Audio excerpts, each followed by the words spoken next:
Λατρεύω τη φύση, τα ζώα, τα δέντρα, τα πουλιά, τα αρώματα των λουλουδιών, το θαύμα της ζωής.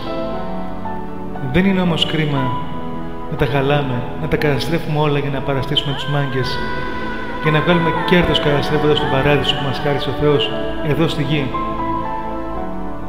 Πρέπει να αλλάξουμε νοοτροπία.